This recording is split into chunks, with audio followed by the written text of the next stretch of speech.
I have to do this because this is not I'm speaking. This is the people who want to tell the world what they want to say. North Korea is an unimaginable country. There is only one channel on TV. There is no internet. We aren't free to sing, say, wear, or think what we want. North Korea is the only country in the world that executes people for making unauthorized international phone calls.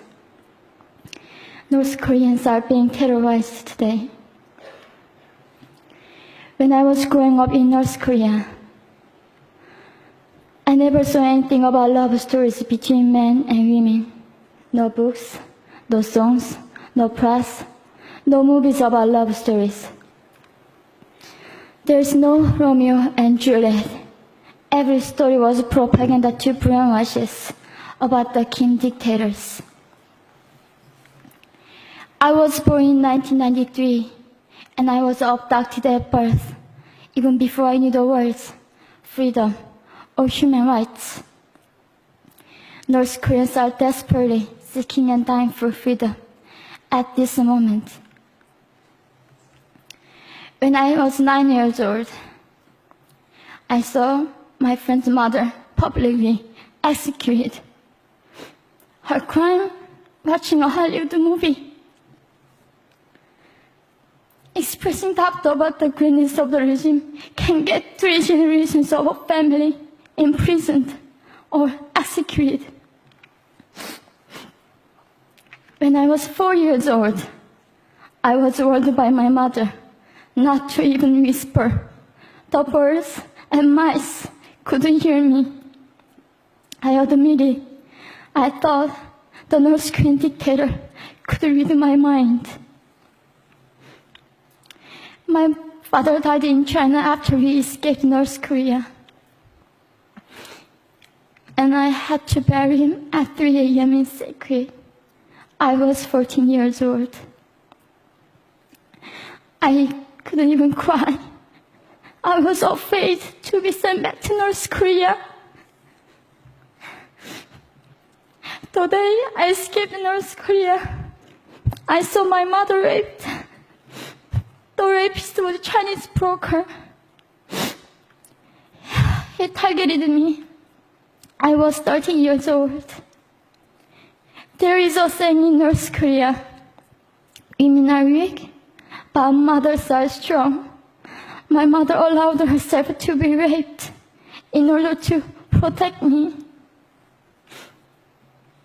North Korean refugees, about 300,000, are vulnerable in China. 70% of North Korean and teenage girls are being victimized, sometimes sold for as little as $200.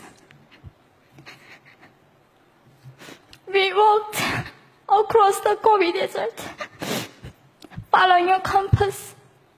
When they stopped working, we followed the stars to freedom. I felt only the stars were with us.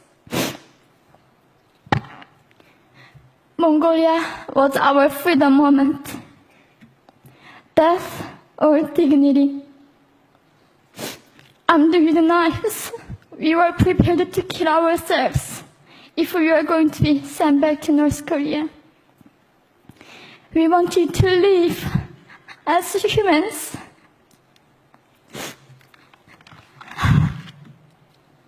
People often ask me, how can we help North Koreans? There are many ways, but I would like to mention 3 for now. 1, educate yourself so you can raise awareness about human crisis in North Korea. 2, help and support North Korean refugees who are trying to escape to freedom. 3, petition China stop repatriation. We have to shed a light on the darkest place in the world.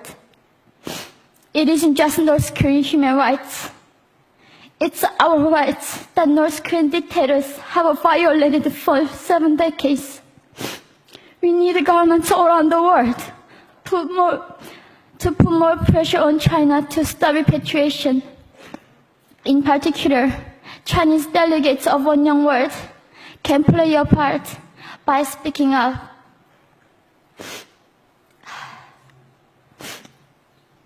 North Korea is indescribable. No humans deserve to be oppressed just because of their birthplace.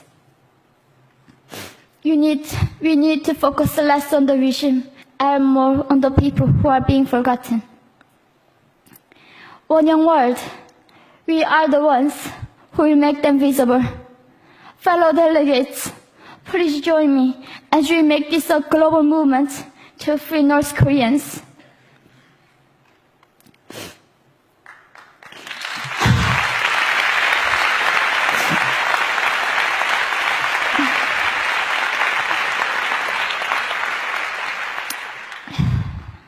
When I was crossing the Gobi Desert, scared of dying, I thought nobody in this world cared. It seemed that only the stars were with me. But you have listened to my story. You have cared. Thank you very much.